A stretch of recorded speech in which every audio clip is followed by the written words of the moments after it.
गुलामगिरी, यही चाटुगिरी, यही तलवे चाटने की वजह से आज इस मुल्क से आपकी क़यादत खत्म हो चुकी है।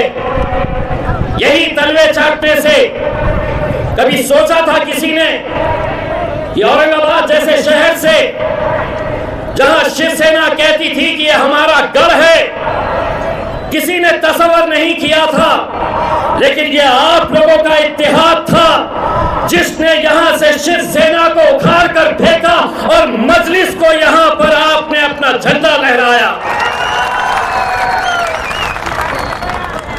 अब तो कैसे कैसे आ गए हैं।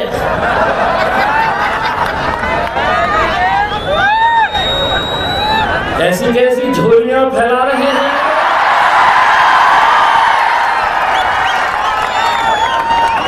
यहां पर भी भेजे गए थे, महफिल मेरी सस्ती है, एक सुन लो रे, तुमको क्या बोलते पता है? बेगानी शादी में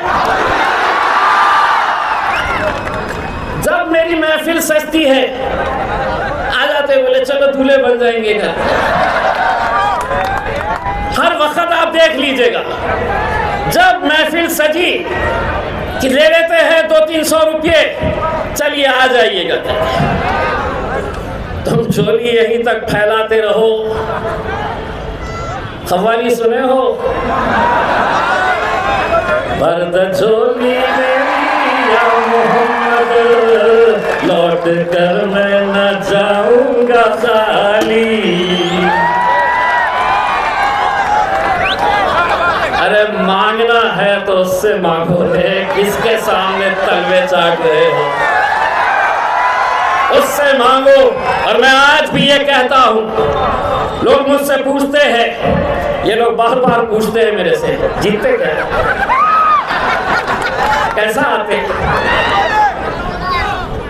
बोले 2019 में आपको कितना भरोसा था कि आप जीतेंगे और 2024 में आपको कितना भरोसा है? तो मैं उनको ये कहता, 2019 के अंदर मुझे 100% यकीन था मैं जीतूंगा, लेकिन अब वो इंतजार करते मैं कुछ तो भी बोलूंगा करके। 2024 में 200% यकीन है कि 4 जून को हम हिंदुस्तान का सबसे बड़ा जश्न यहाँ पर मनाएंगे।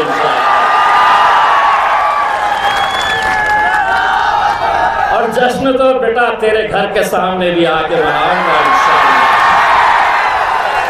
यही प्यादे हैं, किसके वजह से चल रहे हैं? गाड़ी में पेट्रोल कौन डाल रहा है? सब जानते हैं बेटो, हम सब हिसाब निकाला जाएगा। हर इलेक्शन में ऐसे आते, कोई ना कोई तो आता है, गिराते हुए मेरे को। उन्हें क्या मालूम, ये शहर में अब अल्हम्दुलिल्लाह ऐसी फिजा तैयार हो गई। एक रात पहले तक कुछ अलग सोचता है, सुबह जैसे ही फजर पढ़ के बाहर निकल, नक्को रे बाबा पतंग कोई मारो, अपनी पतंग है, अपनी पतंग को उड़ाओ। अल्हम्दुलिल्लाह मेरे भाइयों, आज क्या वजह है कि 10 ऐसे राज्य हैं जहां से एक भी मुसलमान को टिकट नहीं दिया गया, और ये आपके बीच आ रहे हैं और कहते हैं कि एकलौता एक, उसको यहां पर गिराना है। अगर मैं गूंगा, मुक्का और बहरा रहता तो कोई दखल नहीं लेता, बोलता चलने दो। लेकिन उन्हें एक बात पता चली है कि पिछले 20 सालों से पार्लियामेंट के अंदर अकेला मेरे भाई बैरिस्टर असदुद्दीन अवैसी साहब अकेले मुकाबला करते थे। अब तकलीफ ये है कि ये आया है तो ये भी बहुत बोलता है भैया, और बोलता ही नहीं है। असद भाई जब बोलते हैं और वहां से भाजपा का, यहाँ से कांग्रेस का, वहां से राष्ट्रवादी का, यहाँ से शिवसेना का, जब असद साहब को टोकते हैं तो इम्तियाज जलील पीछे जाकर बैठता है और उनको क्या कहता है? अरे चल बैठ रे बैठ। नारे तकबीर।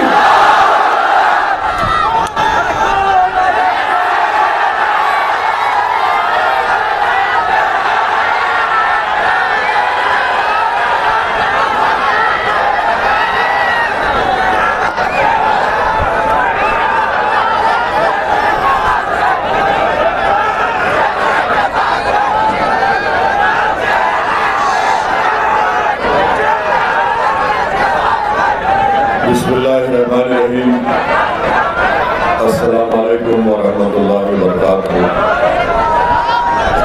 मुअज़्ज़िज़ हाज़िरीन इकराम, बुज़ुर्गान क़ौम व मिल्लत, मेरी इज़्ज़तदार माँ और बहनों, गयूर नौजवान साथियों, शहनशीन पर तशरीफ़ फरमा मोहतरम जनाब इम्तियाज़ जलील साहब, रुकने पार्लिमान औरंगाबाद, वो सदर महाराष्ट्र मजलिस इत्तेहादुल मुस्लिमीन, मोहतरम जनाब डॉक्टर गफ्फार क़ादरी साहब, वर्किंग प्रेसिडेंट मजलिस इत्तेहादुल मुस्लिमीन महाराष्ट्र, बिहार से तशरीफ़ लाए बिहार प्रदेश के मजलिस इत्तेहादुल मुस्लिमीन के सदर रुकन असम्बली मोहतरम जनाब अख्तरुल ईमान साहब, इंजीनियर आफ्ताब साहब जो बिहार के मजलिस इत्तेहादुल मुस्लिमीन के मोतमद उमी है, मजलिस इत्तेहादुल मुस्लिमीन के औरंगाबाद के शहर ज़िले के शहर का सदर, साबिक़ा अराकीन बल्दिया, सदर मोतमदीन और अराकीन, मैं सबसे पहले आप तमाम का शुक्रिया अदा करता हूँ कि आपने अपना कीमती वक्त निकाल कर आज के इस मजलिस इत्तेहादुल मुस्लिमीन के इंतखाबी जलसे में शिरकत की।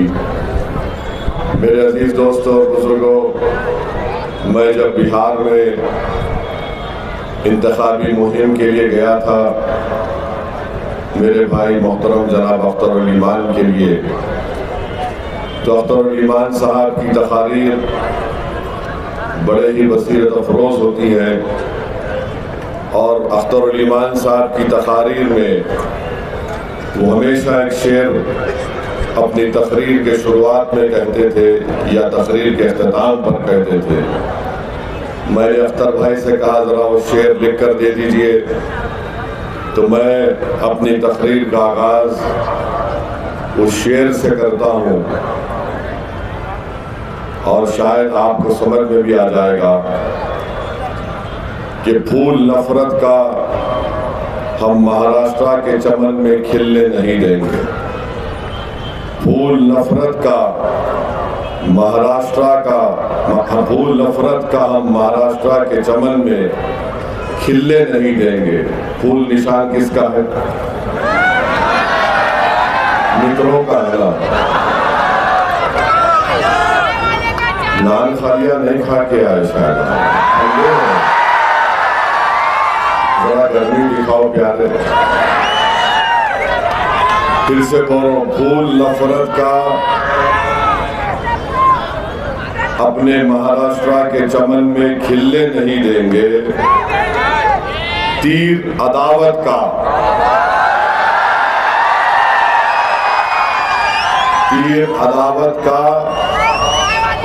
और मशाल की आग का अपनी बस्तियों में चलने नहीं देंगे। औरंगाबाद के नौजवानों ने खाई है ये कसम, औरंगाबाद की माँ और बहनों ने खाई है ये कसम, दलालों को नेता कभी हम बनने नहीं देंगे। फिर से बोलूं, समझ गए? फूल का जिक्र हो गया, तीर का जिक्र हो गया, मशाल की आग का जिक्र हो गया, औरंगाबाद के गयूर नौजवानों का, इज्जतदार माँ और बहनों का जिक्र हो गया और दलालों का भी जिक्र हो गया। तो चारों का जिक्र हो गया। तो मेरे अजीज दोस्तों और बुजुर्गों, आपने अभी इम्तियाज जलील साहब से सुना कि कैसे इकलौता एक हजम नहीं हो रहा तुमको। क्या वजह है? क्या वजह है तुम्हारी? उससे तो अच्छे हमारे कहाँ हैं वो साहिब खान साहब, खड़े का पतंग उड़ा।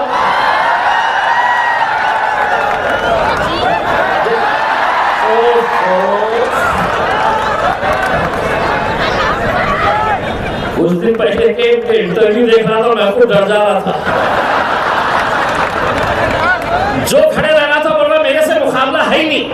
मैं बोला यार मैं खड़े गई को रह रहा हूँ, मेरे से मुकाबला किसी के साथ नहीं है करके। मेरे भाई, मैं आप लोगों से सिर्फ इतना इल्तिजा करने के लिए आया।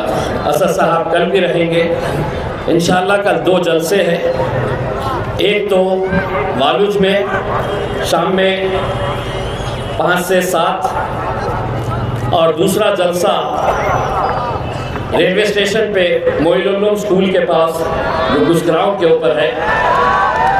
तो आप सभी से इल्तिजा है कि उस ग्राउंड के ऊपर आप दोनों जलसों में शरीक रहिएगा। आज चूँकि इतने ज़्यादा हमारे पास मेहमान थे, बहुत सारे मुखरिब थे, और मुझे मौका देना है मेरे कायद बैरिस्टर असदुद्दीन अवैसी साहब को, तो आज जहाँ पर छोड़कर जा रहा हूँ इंशाअल्लाह कल वहाँ से कंटिन्यू करूँगा। आज सिर्फ आधा ही हिसाब निकाला हूँ, कल पूरी बजा के जाऊँगा तुम्हारे लिए इंशाअल्लाह। बहुत बहुत शुक्रिया। 40 लोकसभा की सीटें हैं और 48 में से 2 शिवसेना, 2 राष्ट्रवादी, एक चिचा की, एक भतीजे की और एक आधी कांग्रेस। इन 48 में से इन्होंने किसी भी मुस्लिम अक़लियत को टिकट नहीं दिया। अब रहा सवाल नरेंद्र मोदी का, वो तो एक अजीब जबान में बात कर रहे हैं। तो 48 में से 2 राष्ट्रवादी चिचा भतीजे की, 2 शिवसेना, एक तीर अदावत का, एक मशाल जिसमें आग है, और आधी कांग्रेस। एक को भी नहीं दिए। और ये मैं नहीं कह रहा हूं, बल्कि उन्हीं के इंडिया अलायंस के लोग कह रहे हैं कि महाराष्ट्र में 1 और मुसलमान है और एक को भी टिकट नहीं दिए। ये बात आपको सोचना है, औरंगाबाद की आवाम को, कि जो पार्टी 48 में से 1 को टिकट नहीं दे सकती, वो किस बुनियाद पर औरंगाबाद को आकर कह रही है कि इम्तियाज जलील को हराओ। किस बुनियाद पर वो आकर कह रहे हैं कि इम्तियाज जलील दोबारा यहां से कामयाब ना हो। मैं आपके दरमियान में खड़े होकर कह रहा हूं कि 30 साल के एक लंबे अरसे के बाद आपका इत्तेहाद, आपका सियासी शऊर, आपकी मेहनत और आपकी इज्जत नफ्स ने, जो आपने मुत्तहदा अपने के कोर्ट का इस्तेमाल मजलिस इत्तेहादुल मुस्लिमीन के लिए इस्तेमाल किया, 30 साल के बाद इम्तियाज जलील कामयाब हुआ। तो ये तमाम एक हो गए, 2 शिवसेना, 2 राष्ट्रवादी, बीजेपी और आधी कांग्रेस के 48 में क्या रिजल्ट आता 47 में परवाह नहीं, मगर यहां से इम्तियाज जलील नहीं जीतना। तो मालूम हुआ कि सबका एक ही मकसद है कि महाराष्ट्र के सब चुनाव एक तरफ, मगर औरंगाबाद से इम्तियाज जलील कामयाब ना हो। तो मेरी आपसे गुजारिश है कि जब दुश्मन और मुखालिफ ताकतें मुत्तहिद हो चुकी हैं कि आपको कामयाबी से रोका जाए। इम्तियाज जलील एक शख्सियत नहीं है, इम्तियाज जलील एक नाम है, मगर वो इम्तियाज जलील आप तमाम है। आपके हर घर में इम्तियाज जलील है, आपके सामने आपका बेटा इम्तियाज जलील है, आपके सामने हर वो शख्स जो नफरत को मिटाना चाहता है औरंगाबाद से, वो इम्तियाज जलील है। हर वो शख्स जो हिंदू मुस्लिम इत्तेहाद को मजबूत करना चाहता वो इम्तियाज जलील है। जो दलितों को जुल्म से बचाना चाहता वो इम्तियाज जलील है। जो दंगरों को उनका मुकाम दिलाना चाहता वो इम्तियाज जलील है। जो मराठाओं को उनका इंसाफ दिलाना चाहता वो इम्तियाज जलील है। बताओ, इन औरंगाबाद में इन सब को लेकर चलने वाले का अगर कोई नाम है तो इम्तियाज जलील है। और ये तमाम पार्टियां ये नहीं चाहती कि इम्तियाज जलील कामयाब हो जाए।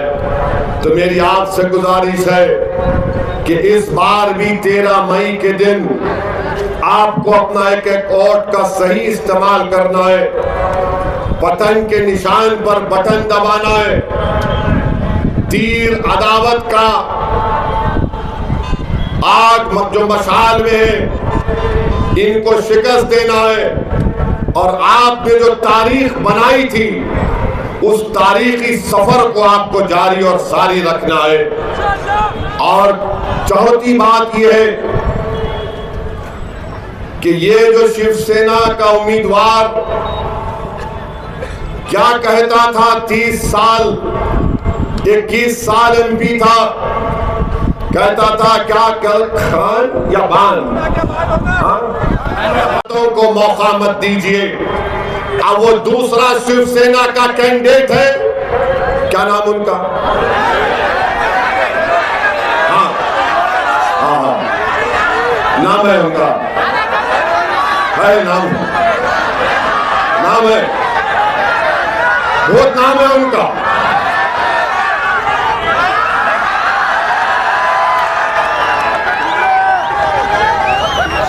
झूम रे घूम रे झूम बराबर झूम, उन्होंने खुद जोक बनाते उसके ऊपर। और मेरी नजर में मैं शराब को कुत्ते का पेशाब बोलता हूं। मेरा डेमोक्रेटिक राइट है मेरा। अब उन्होंने एक है, उन्होंने जोक बनाते उसके ऊपर। मेरे भाई एक तरफ घूम रहे और झूम रहे, दूसरी तरफ खैरे, और एक बीच में एक शरीफुल नफ्स, एक मासूम चेहरा रखने वाला आपका खादिम इम्तियाज जलील। आप तीनों की तस्वीर को सामने रखो, भूमरे, खैरे और इम्तियाज जलील, और आपको पता चल जाएगा कि भाई इन दोनों को देखे तो डर लग रहा, इसको देखे तो अपना लग रहा। तो अपनों का साथ दो, देंगे ना आप लोग? 13 तारीख को पूरा एक होकर साथ देंगे ना आप लोग? और जो लोग कटिंग करने पे आए, मत करो, मत करो। मैं तुमसे अपील कर रहा हूं, मैं तुम्हारे अच्छे के लिए बोल रहा हूं। तारीख में तुम्हारा नाम खराब हरूफ में लिखा जाएगा। औरंगाबाद की जब सियासी तारीख लिखी जाएगी तो लोग तुम्हारे नाम को इज्जत से नहीं लेंगे। आप एक थे, एक हैं और एक रहेंगे इंशाअल्लाह ताला। लोग बार बार मीडिया के लोग सवाल करते कि भाई आप इंडी अलायंस में क्यों नहीं गए? 3 मर्तबा इम्तियाज जलील ने अवामी तौर पर स्टेटमेंट दे दिया कि हम लोग अगर बातचीत करेंगे तो हम तैयार, मगर ये लोग बातचीत करने को भी तैयार नहीं थे। मैं आपको एक वाकया सुनाता हूं। एयरपोर्ट पर बैठा हुआ था मैं, आज से चंद दिन पहले मेरे बाजू एक बहुत बड़े इंडी अलायंस के नेता एयरपोर्ट पर देखे। मैं एयरपोर्ट की गेट के पास बैठा हुआ था, वो मेरे बाजू आकर बोले, बहुत बड़े नेता उनके, बोले ओसी साहब हाउ आर यू? बोले कैसे? अब मैं बोला ये कहां सुबह सुबह भला बैठूं? बोला साहब एयरपोर्ट जनता का है, पूछना क्या है, बैठो। आप लोग तो जहां नहीं बैठना वहां जाके बैठ गए। बोले क्या मतलब? मेरा शिवसेना के बाजू बैठ गए। खैर बैठे, बैठ के मेरी बहुत तारीफ किए, आप क्या भाषण देते। मैं दिल में सोच रहा था कि मैं क्या ख्वाल हूँ। फिर बोले आप पार्लियामेंट में दलाइल के साथ तकरीर करते। फिर बोले आपका नया एमपी बेहतरीन स्पीकर है और आप पर बहरहाल बहुत सी चीजें बोले। मैं बोला भाई साहब 5 मिनट में आप मेरी पार्टी के एमपी की मेरी तारीफ करें आप, और आपका ताल्लुक महाराष्ट्र से है, ये तारीफ आप जो कर रहे मेरे को लगता है कि मुनाफिकत है, ये हिपोक्रेसी है। बोले क्यों बोल रहे हैं साहब? मैंने आप हमारा इम्तियाज आपको पूछा लो अलायंस में, तो आप लोग बोले नहीं। बोले नहीं वैसी साहब ऐसा है, अगर आपको हम ले लेंगे तो हमको जो है दूसरों का वोट नहीं मिलता, हमको दूसरों का वोट नहीं मिलता। मैं सुन के ताज्जुब कर रहा था इस शख्स को कि अभी बैठकर कह रहा था कि हिंदुस्तान के संविधान को तुम बचा रहे हो, ऐसी तुम बाबा साहेब अम्बेडकर के ख्वाबों को पूरा करने की बात करते, हम तुम्हारी इज्जत करते। मैं सुन रहा था उनकी गुफ्तगू और कह रहे थे कि नहीं वोट नहीं मिलता है, वो फुला हो जाएगा। मुझे भी बड़ी तकलीफ हुई क्योंकि औरंगाबाद में तो इम्तियाज जलील को सबका वोट मिला। इम्तियाज जलील सिर्फ एक समुदाय का नेता तो नहीं है, इम्तियाज जलील को सबने कामयाब किया। खैर वो चले गए, मेरे दिमाग पर एक बोझ सा हो गया। मैं अल्लाह से दुआ कर रहा था कि अल्लाह ये सब बातें मुझे सुनना पड़ता परवरदिगार। तो उतने में मेरे पीछे से एक खातून और उनका बेटा उठकर आए और उस खातून ने कहा बेटे असद सकता है, क्या हो सकता है आइंदा, क्या पड़ेगा, क्या पड़ेगा? मैं नहीं बोल रहा हूं, तुम बोल रहे। ईदगाह पे आ गया, 6 दिसंबर से ईदगाह पे आ गया, ईदगाह से मस्जिद पे आ गया, मस्जिद से नमाजियों पे आ गया, फिर मोर्रा पढ़ के फूकते। अब आइंदा का कदम क्या है? क्या है? देखो, अरे वो नहीं बोलना, वो ना ना वो नहीं बोल, नहीं वो मैं बोल रहा ही नहीं। ये क्या है, क्या है? खतरनाक है तुम लोग। नहीं नहीं नो नो नो, नहीं नहीं नहीं, अरे क्या कर रहे भाई?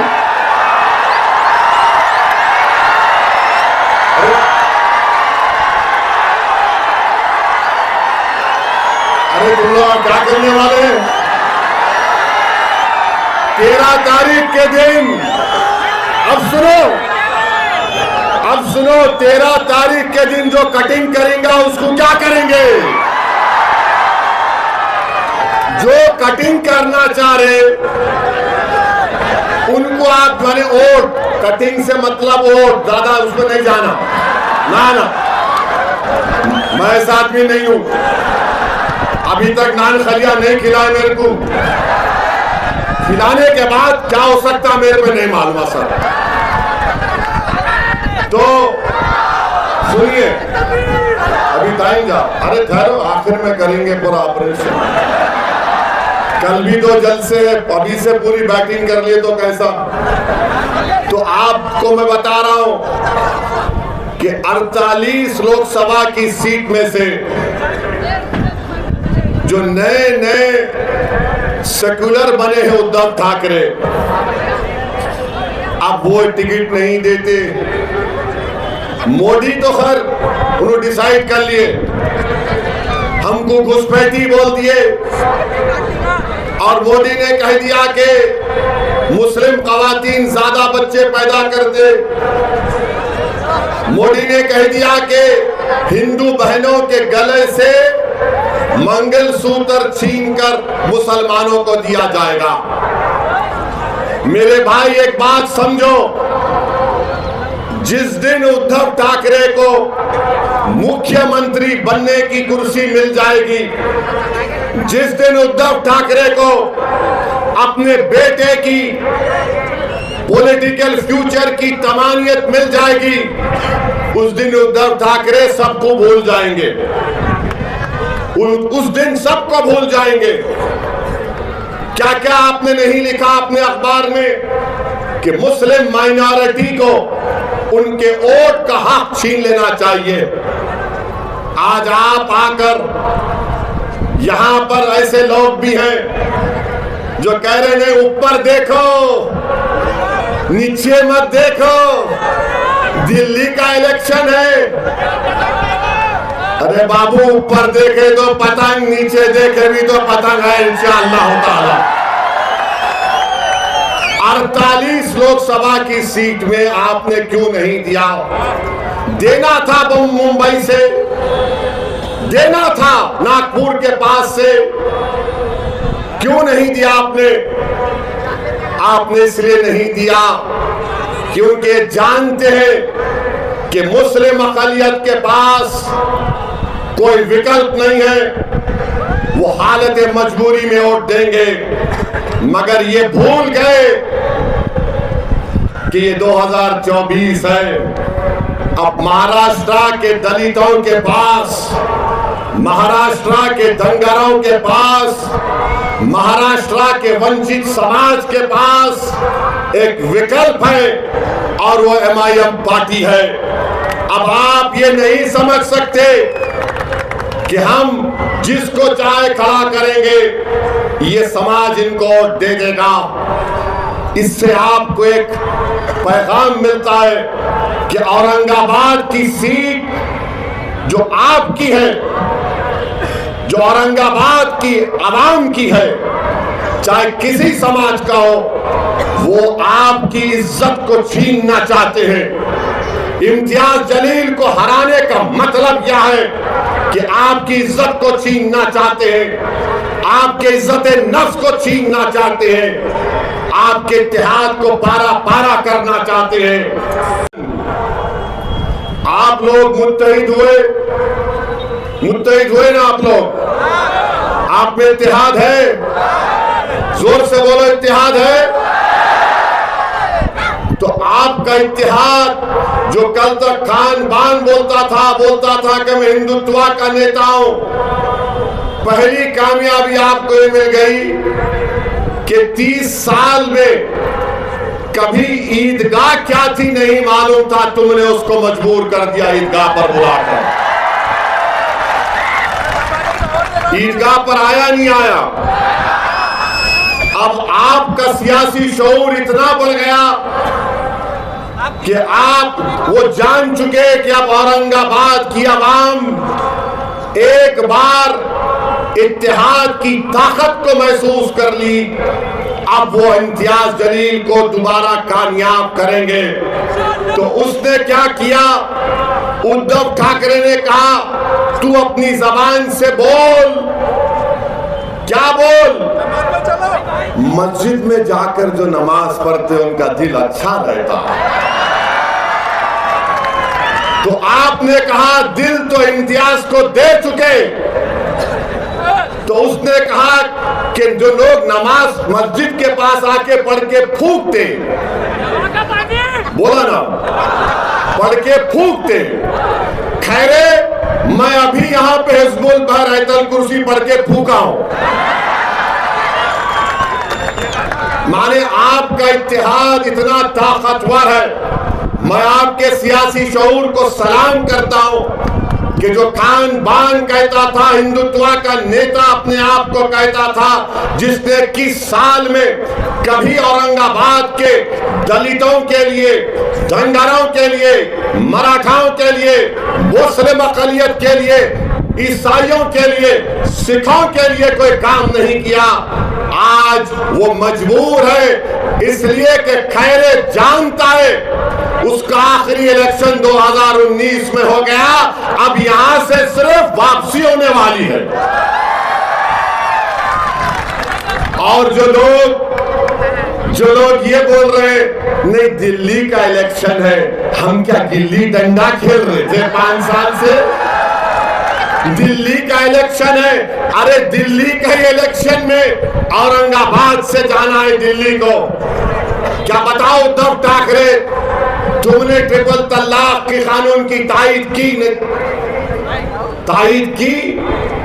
तुमने CAA कानून की तायीद की? तुमने UAPA कानून की तायीद की? और UAPA का कानून पूरी दुनिया का दहशतगर्दी का सबसे बदतरीन कानून उद्धव ठाकरे ने तायीद की। ट्रिपल तलाक का कानून शिवसेना ने, उद्धव ठाकरे ने तायीद की। और ऐसा कानून जो हमारे मुस्लिम महिलाओं के लिए नाइंसाफी का बाइस बन गया। CAA का कानून तायीद किए। किसने उस कानून को मोदी के 303 MPओ के सामने खड़ा होकर कहा, ए मोदी तेरा यह काला कानून हम उसको फाड़ते हैं, नहीं मानते इसको? उद्धव ठाकरे ने तायीद की। अच्छा खैरे बोलते मस्जिद की बड़ी तारीफ कर रहा खैरे, तो बोल खैरे, मैं पूरी आवाम की तरफ से बोल रहा हूं, 6 दिसंबर तूने गुनाह किया था या नहीं किया था? बोल खैरे, बोलो उद्धव ठाकरे, बोलो आदित्य ठाकरे, बोलो शरद पवार, बोलो अजीत पवार, बोलो आदि कांग्रेस, बोलो नरेंद्र मोदी। मैं इम्तियाज जलील भारत की पार्लियामेंट में खड़े होकर असदुद्दीन अवैसी ने कहा था, बाबरी मस्जिद जिंदाबाद, बाबरी मस्जिद जिंदाबाद, बाबरी मस्जिद जिंदाबाद। ये फर्क है, ये फर्क है। बोलो, मस्जिद के पास आकर बोल रहे, पड़के फूटते, नमाज पढ़ लो। मेरे भाई 5 साल में इतना हो गया, आइंदा क्या क्या हो सकता सोचो आप। बेटे असद, मैं तुम्हारी इसकी बातें सुन रही थी और मुझे तकलीफ हुई इसकी बातें सुनने के बाद, मगर मेरे बेटे तुम सच्चाई पर हो और तुम यकीन जानो कि हम सब तुम्हारे साथ हैं। इनकी बातों को लेकर तुम तकलीफ मत उठाओ, तुम जहनी बोझ का शिकार मत हो जाओ। मैंने अपने बेटे से कहा कि अगर मैं मर भी जाऊंगी तो तुम असदुद्दीन ओवैसी का साथ नहीं छोड़ना। मेरे आंख में आंसू आ गए, मैंने कहा कि अगर आप गैर महरम नहीं रहती तो मैं आपके पैरों को छू लेता। तो उस औरत ने कहा, इधर आओ बेटे, और मेरे सर पर हाथ रखा। मेरे आंख से भी 2 कतरे आंसू के निकल गए। उस खातून की आंख से बेशुमार आंसू निकलते गए और बार बार मुझसे कहा, मैं इसकी गुफ्तगू सुन रही थी, मेरा कलेजे में दर्द हो रहा था कि मेरे बेटे को बाजू बिठाकर तारीफ भी करके आज वो कह रहे हैं कि तुमको करीब आने नहीं देंगे।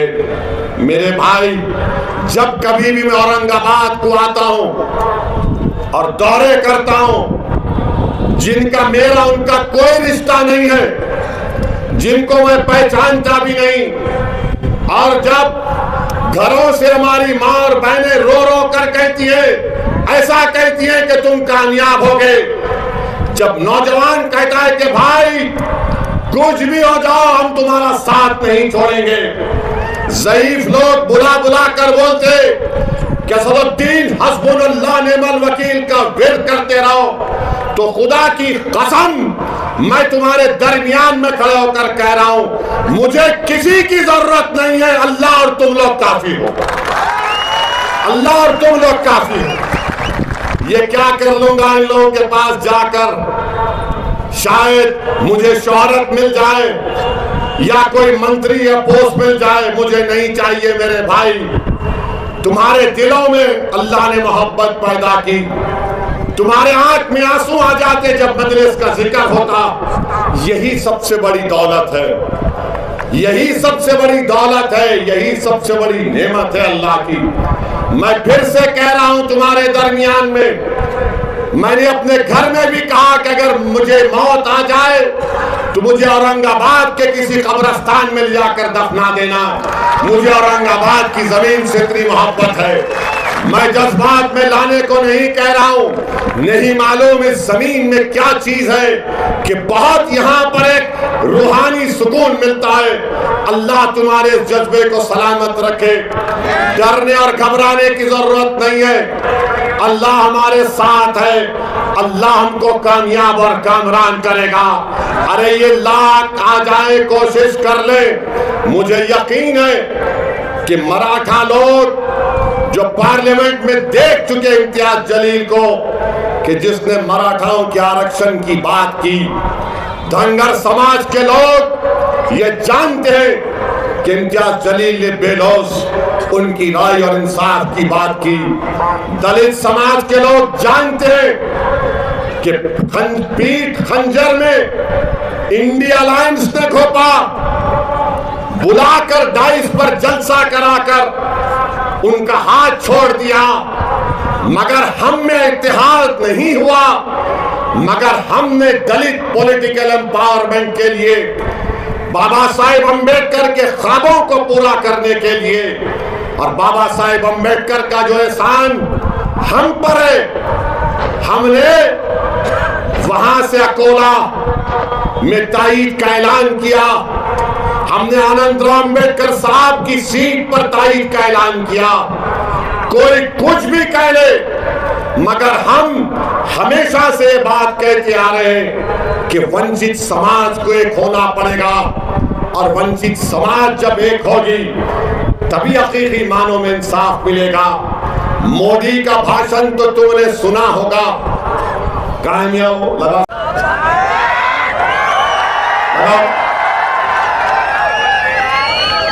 जल्दी चालू, जल्दी लगाओ। सुनो मोदी ने क्या कहा, सुनो आप, सुनो मोदी ने क्या कहा, सुनो आप। क्योंकि जब मैं बोलना शुरू करा तो हमारे दुश्मन शुरू हो गए, इन्हों जज्बाती बात कर रहे, बहरे हैं पूरे, सुने नहीं आता सच्चाई इनको। लगा लगा उनकी सरकार से उन्होंने कहा था, सुनो देश की संपत्ति पर पहला अधिकार मुसलमानों का है। इसका मतलब ये संपत्ति इकट्ठी करके किसको बांटेंगे? जिनके ज्यादा बच्चे हैं उनको बांटेंगे, घुसपैठियों को बांटेंगे। क्या आपकी मेहनत की कमाई का पैसा घुसपैठियों को दिया जाएगा? ये कांग्रेस का मैनिफेस्टो कह रहा है कि वो माताओं बहनों का सोने का हिसाब करेंगे, उसकी जड़ती करेंगे, जानकारी लेंगे और फिर उस संपत्ति को बांट देंगे और उनको बांटेंगे जिनको मनमोहन सिंह जी की सरकार ने कहा था कि संपत्ति पर पहला अधिकार मुसलमानों का है। भाइयों बहनों, ये अर्बन नक्सल की सोच, मेरी माताओं बहनों, ये आपका मंगल सूत्र भी बचने नहीं देंगे, यहां तक जाएंगे तो कहने में। और पहले जब उनकी सरकार थी उन्होंने कहा था कि देश की अब आप अंदाजा लगाइए, मुल्क का वजीर आजम है, 133 करोड़ जनता का वजीर आजम है। सुन तो लो, वो मालूम, सुनो, तुम ना डबल मीनिंग निकालते हर बात का, डरा दिए मेरे को शुरू में। ये क्या है ये? तो सुनिए, एक मुल्क का वजीर आजम भारत की अल्पसंख्यक समाज को घुसपैठी कह रहा है।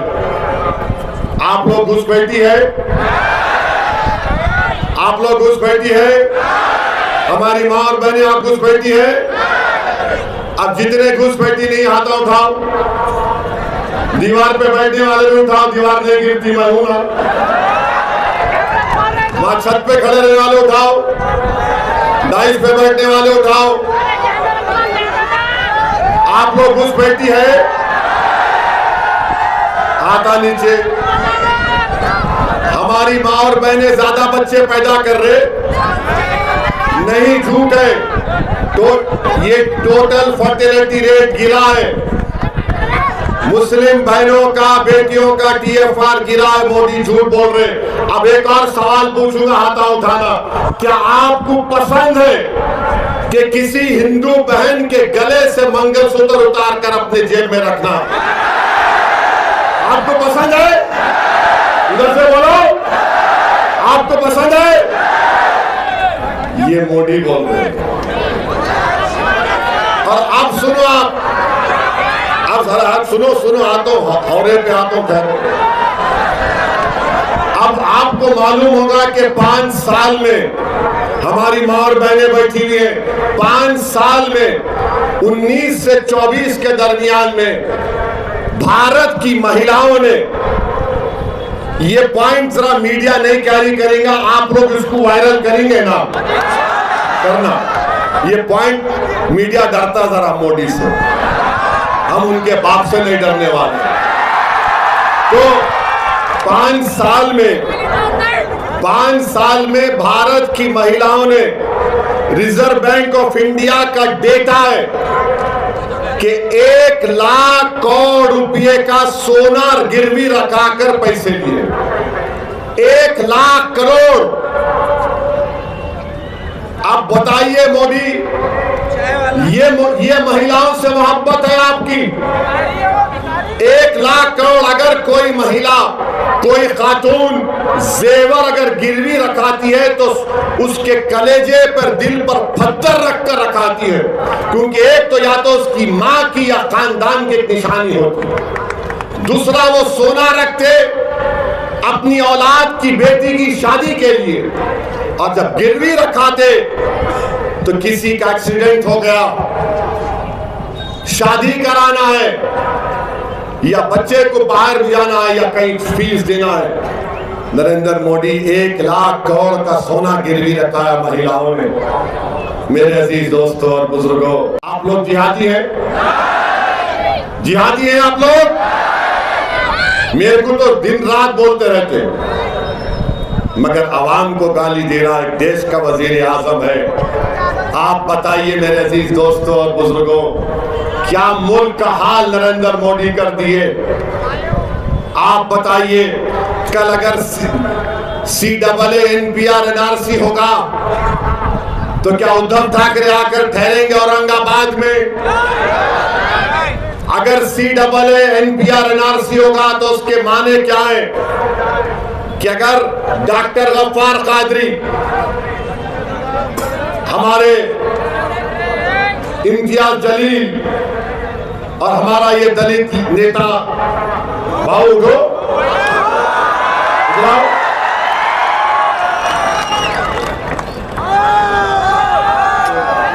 बहुत अच्छा है, अगर इनका नाम, तीनों का, डॉक्टर साहब का नाम आ गया NRC के लिस्ट में, कोई भी जाकर बोलेगा इनके नाम का ऑब्जेक्शन है, इनको इनके दादा का बर्थ सर्टिफिकेट लाना पड़ेगा, डॉक्टर साहब को परभनी जाके लाना पड़ेगा, इम्तियाज साहब को कहां से लाएंगे? नहीं ला सकते। और अगर कल NPR NRC होगा औरंगाबाद की आवाम, तो क्या उद्धव ठाकरे आके खड़ेंगे? क्या ये दोनों चचा भतीजे आएंगे? कौन आएगा और कहेगा कि हम कानून को फाड़ते? किससे कागज दूसरा पोर्ट? असदुद्दीन अवैसी, इम्तियाज जलील आएंगे। CAA NPR के खिलाफ हमने कानून को फाड़ दिया था। मेरे भाई सोचो, इस बात को आपको सोचना है। 13 तारीख को जब वोट डालने जाएंगे, मेरी इन तमाम बातों पर गौर करिए। और ये जो देशभक्ति की बात ये RSS के लोग करते हैं, ये देशभक्ति की बात ये दोनों शिवसेना वाले करते हैं। अरे बताओ, चीन 2000 स्क्वायर किलोमीटर पर कब्जा करके बैठा हुआ है। ना मोदी के मुंह से निकलता है चीन, ना आरएसएस की जबान से निकलता है। कितने मर्तबा हमने पुकार पुकार कर कहा कि चीन कब्जा करके बैठ गया, मगर मोदी कुछ बोलते नहीं है। मगर मोदी बोलेंगे बच्चे पैदा कर रहे। अच्छा, बाय द वे, मोदी के खुद 6 भाई हैं, अमित शाह के 6 भाई हैं। गोलवालकर के इधर देखो, यहाँ कुछ भी नहीं है इधर। गोलवालकर के 11 पैदा किए उनके डैडी, मगर इल्जाम हम पे लगा रहे। तो मेरे भाई, एक शेर आपके सामने रखकर, बल्कि 2-3 शेर है। एक हैदराबाद के एक मज़ाहिया शायर थे, मोइन बंबू नाम था उनका। तो मोइन बंबू बोले, काम नहीं होने के क्यों करने को जा रहे चीचा, भीगी बारूद को तुम आग लगा रहे चीचा, मोटे शीशे की छड़ी आंख पे ऐनक, फिर भी नजरे शीला की जवानी पे लगा रहे चीचा। ये मैंने बोला, ये मोइन बंबू बोले। हाँ, एक बात अब ये सुनो, अब ये मजे का है बहुत, ये काफी हिट हो गया। ये एक हैदराबाद के दखन के एक मज़ाहिया शायर थे, उनका नाम क्या था? नाम है हरी सिंह। अब समझ जाना किसको बोल रहा हूं मैं, मेरा साथ देना। अम्मा बाबा को भूल गया हो रे, सारी जनता को हौला बना रहा, हिंदू मुसलमान को लड़ा रहा, शादी करके जोरू को भगाता, एनआरसी बोल के हमको डराता, बार बार बाहर के दौरे करता, जनता के पैसे बर्बाद करता, कातिल और जानियों को छोड़ता, बेगुनाहों को कैद करता, मंगलसूत्रों की झूठी अफवाह उड़ाता, गरीब लोगों को मजाक उड़ाता, लोगों को तकलीफ देके खुश होता, चौकीदार बन के उछल रहा, अपनी औकात भूल गया। अब आप 13 तारीख को मेरे को आके नहीं बोलना पड़ेगा, अरे हो रे कहाँ है रे? तो आप लोग सब 13 तारीख को औरंगाबाद की फिजाओं में क्या नजर आएगा? औरंगाबाद की फिजाओं में क्या नजर आएगा? औरंगाबाद की फिजाओं में क्या नजर आएगा? कौन जीतेगा? जीतने वाले का नाम क्या होगा? जोर से बोलो, जोर से बोलो, औरंगाबाद जिंदाबाद, औरंगाबाद जिंदाबाद। अब आप डाल के खींचना, कैसा खींचेंगे? हमें डाल के रप रप रप रप रप रप रप पूरे खैरे घूम रहे पूरे गए, और इम्तियाज जलील को कामयाब करिए। ये कोई इम्तियाज जलील साहब का रिकॉर्ड है, रिपोर्ट कार्ड है, खैरे तो नहीं पढ़ सकते मेरे को मालूम, भूमरे भी नहीं पढ़ेंगे, ये पूरा रिकॉर्ड है। देखिए 5 साल में 1.5 साल तो कोविड था, इम्तियाज साहब के ये रिपोर्ट कार्ड है, इसका जरूर मुताला करिए, और इंशाल्लाह कल 2 जलसे कहाँ पे हैं? एक बालूज में है, शाम में बालूज में इंशाल्लाह शाम में 5 बजे, और रेलवे स्टेशन मोइनुल स्कूल के ऊपर रात में 7 बजे से शुरू होगा इंशाल्लाह।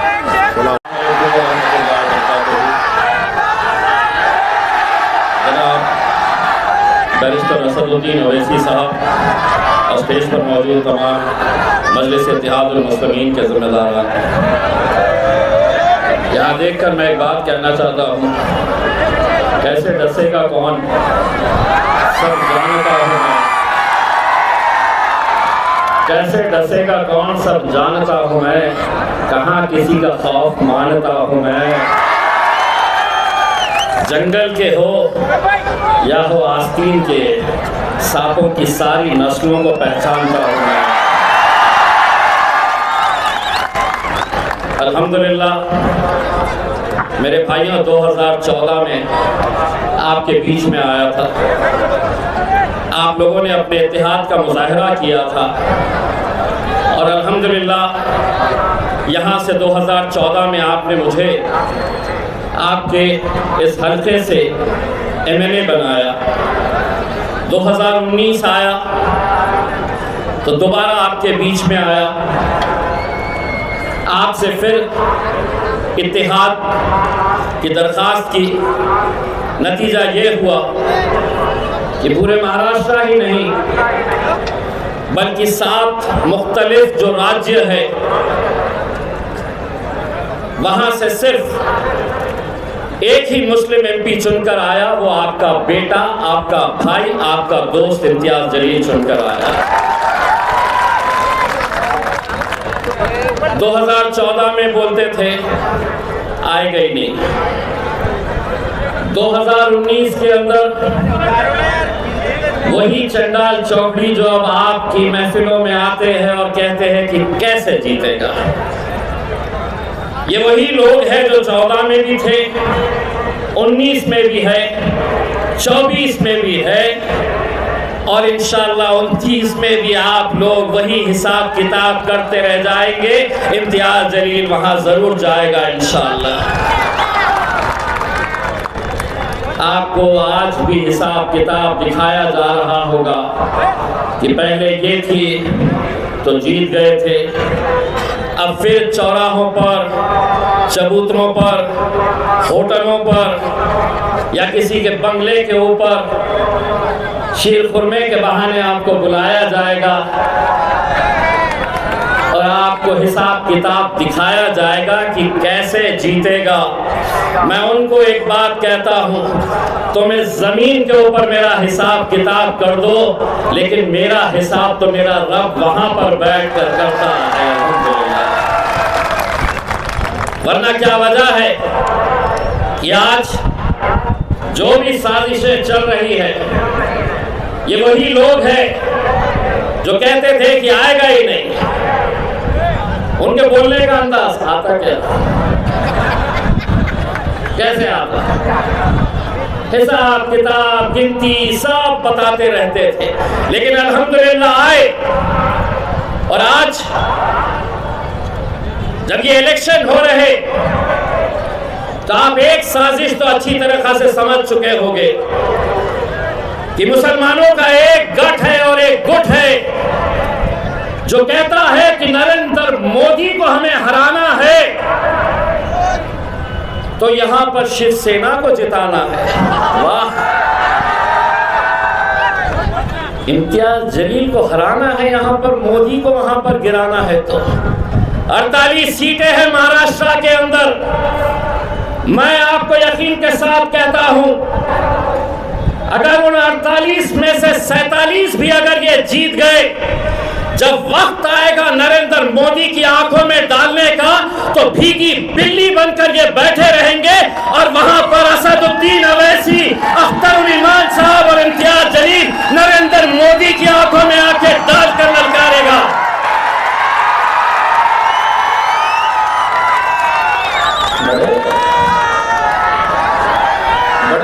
मोदी को जिताना है तो इम्तियाज जलील यहां नहीं चलता